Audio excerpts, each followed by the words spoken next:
Hunter S. Thompson, for those not in the know, is the famous, and in many circles infamous, American journalist/writer who pioneered the gonzo writing, and, for lack of better terms, caused a great deal of havoc in the political and literary world alike, all the way up until his recent death.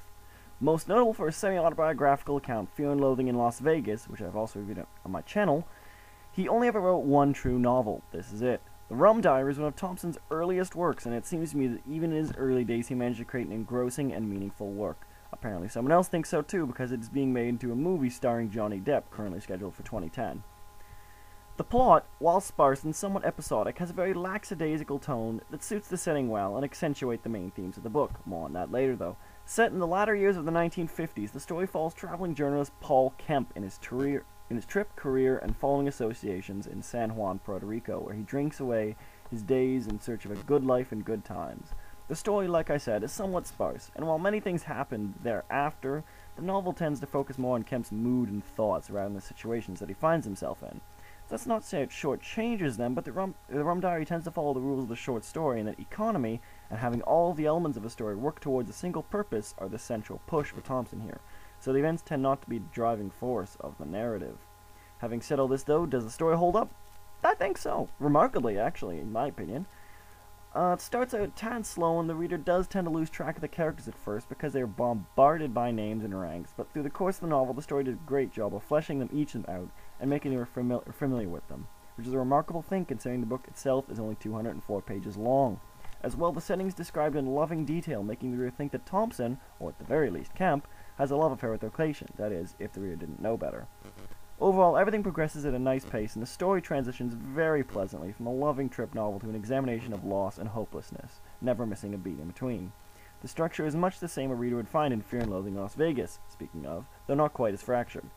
One thing for sure, though, Thompson's writing certainly doesn't suffer from inexperience. While it doesn't support the gonzo style he would later become iconic for, it contains a lot of the same kinks and dry humor that populates his later works, and, even though his other works are novels, he fills his world with eccentric and hugely entertaining characters.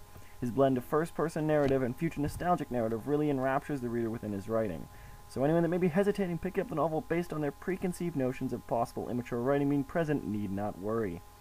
Story and writing aside, I just wanted to quickly delve into the themes.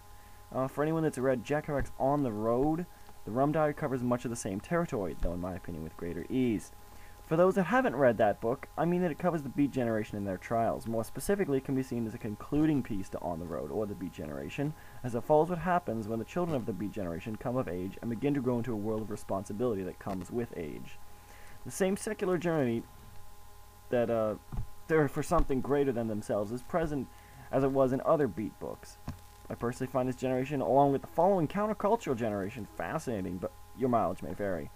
Either way, it makes for a good driving force to the plot. As well, the fear is referenced quite often, and as countless know, it is one half of the subject for many of the later works by Thompson. San Juan itself is portrayed as the end of the line, the spoiled American dream. It was built up as a tourist location, and all it amounts up to is a city of thieves and beatniks.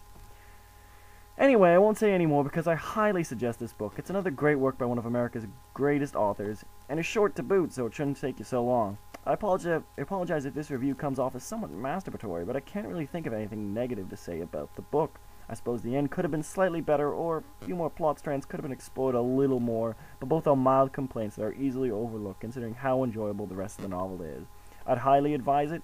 It's fairly cheap, it's short, and it's got great content. I'd suggest picking it up.